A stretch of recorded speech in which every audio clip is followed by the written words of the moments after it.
Hello everyone, नमस्कार। आज जिस टॉपिक पे हम बात करने वाले हैं उसका नाम है मास्टरबेशन। मास्टरबेशन या जिसे बोला जाता है हस्त मैथुन। हस्त मैथुन हाथों द्वारा मैथुन की क्रिया करना क्या कहलाता है? हस्त मैथुन, जो कि एग्जैक्टली 1% इसको कर सकता है और ये बहुत ही ज्यादा प्राइवेट होता है और इसके बारे में कोई बात करना नहीं चाहता। एग्जैक्टली आप भी जब वीडियो देख रहे होंगे तो आई नो इट कि आप ना घर वालों से छुप के देख रहे होंगे, वो इसको स्लो करके देख रहे होंगे या ईयरबड्स लगा के देख रहे होंगे, राइट। देखो, आज हम जो बात करेंगे वो ये बात करने वाले हस्त मैथुन एक्चुअल में होता है क्या, इसके फायदे क्या होते हैं, नुकसान क्या होते हैं या इससे बचने के उपाय क्या हो सकते हैं। ठीक है, तो हम इस टॉपिक के बारे में बात करेंगे। तो हस्त मैथुन हाथ या किसी दूसरी चीज से यौन आनंद पाने का तरीका है। इसे मास्टरबेशन भी कहा जाता है और यह एक स्वाभाविक और सामान्य यौन क्रिया होती है। यह स्वाभाविक है, सभी लोग करते हैं और ये बहुत ही ज्यादा नॉर्मल है। ठीक है, आप बोलोगे कैसे? तो भाई भारत में ना, आप यकीन कीजिए कि भारत में 75% पुरुष और 89% 89% महिलाएं इसे हर रोज करती है। तो भाई ये नॉर्मल हुआ या नहीं, क्योंकि ये सभी लोगों द्वारा किया जाता है। थर्ड, कि हस्त मैथुन एक यौन क्रिया, इसे महिला और पुरुष दोनों ही अपनी सेक्स डिजायर को पूरा करने के लिए करते हैं। आमतौर पर हस्त मैथुन से किसी भी प्रकार के कोई साइड इफेक्ट्स नहीं होते। अगर ये आप लिमिट में रह के कर रहे हो ना, इसके कोई साइड इफेक्ट नहीं देखने को मिलते हैं। ठीक है, और नहीं इसका आपकी सेक्सुअल लाइफ में कोई असर पड़ता है। लेकिन यदि इसकी लत लग जाए या दिन में कई बार हस्त मैथुन करने की इच्छा हो तो यह चिंता का विषय बन सकता है। देखो, सभी चीजें जो होती है ना लिमिट में अच्छी होती है। जब उसकी लत लग जाए या हद हो जाए, अति किसी भी चीज की अच्छी नहीं होती है, तो अति होने पर यह चिंता का विषय बन सकता है। ठीक है, तो देखो, क्या हस्त मैथुन गलत है? ये दिमाग में बहुत सारे लोगों के माइंड में क्वेश्चन होता है, क्या ये गलत है क्या, या सिर्फ एग्जैक्टली मैं ही कर रहा हूँ, या फिर ऐसा क्यों होता है? देखो कि ये कुछ गलत नहीं है। इसका जवाब है कि बिल्कुल नहीं, ये खुद को बेहतर अनुभव कराने का एक प्राकृतिक तरीका है। इससे आप स्वयं को संतुष्ट रखने के साथ साथ स्वयं को खुशी भी देते हैं। इसे आम बोलचाल में की भाषा में क्या बोला जाता है? मुठ कहकर पुकारा जाता है। किसी भी व्यक्ति के लिए हस्त मैथुन का क्षण बेहद निजी होता है और इसे सार्वजनिक रूप से नहीं किया जा सकता है। ठीक है, ये बहुत ही ज्यादा प्राइवेसी से किया जाता है। भाई ये ऐसा तो नहीं है कि सार्वजनिक विषय है, सभी के लिए है, नहीं है, ये गैर कानूनी भी है। और लड़के और लड़कियां दोनों ही मुठ की क्रिया करते हैं। लड़कों में यह भावना 17 साल की उम्र में और लड़कियों में ये 15 साल में आना आरंभ हो जाती है। बट ये इंपॉर्टेंट नहीं है कि 100% लोगों के मन में ये ख्याल आए। जो अपने करियर के लिए फोकस है उनके शायद माइंड में कभी आता ही ना हो।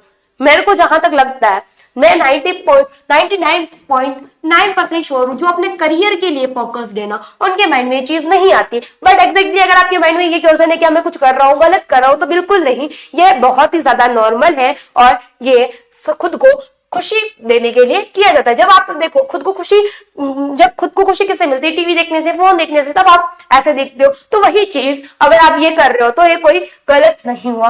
देखो, अब इसके फायदे क्या होते हैं? देखो, फायदे इसके होते हैं, इससे क्या होता है? तनाव कम होता है।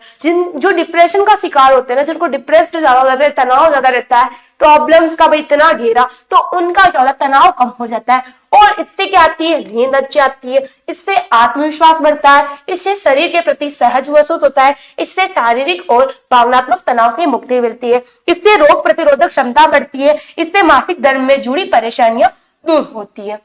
ठीक है, और देखो, जहां पर फायदे हैं ना वहां पर नुकसान भी होते हैं। कुछ और फायदे देख लेते हैं।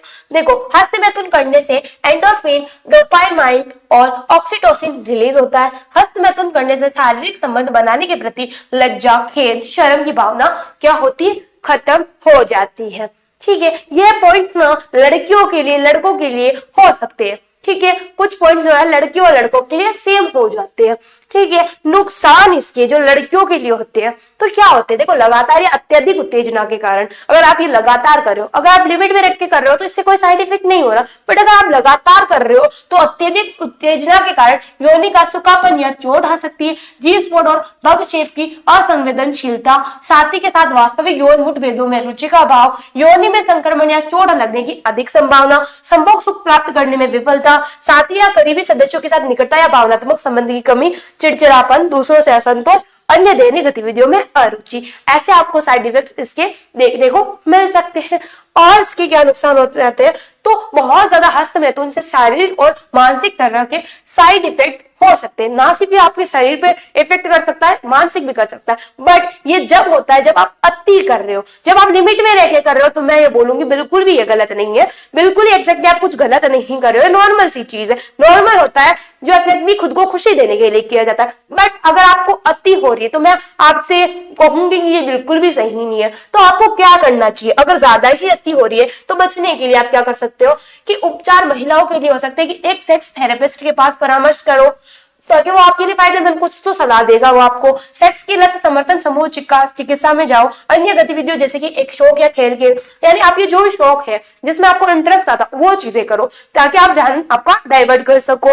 व्यायाम और ध्यान, आप जब व्यायाम करोगे तो आपका माइंड ना व्यायाम में लग जाएगा, शांति मिलेगी आपको और इंद्रियों पर बेहतर नियंत्रण होगा, जिससे आप खुद पर नियंत्रण रख पाएंगे।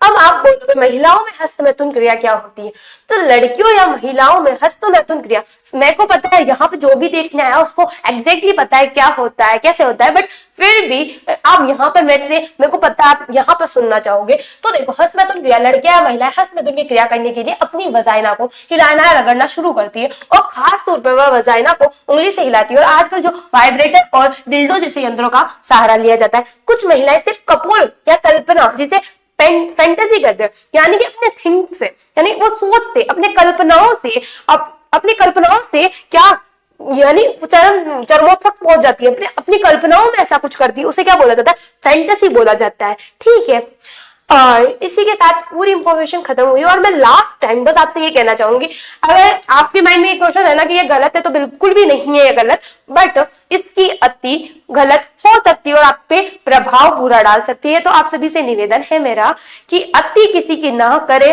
बाकी तो सब सही है। तो फिर अगली क्लास आप किस टॉपिक पे जाएंगे कमेंट करना ना भूलिएगा। बाय।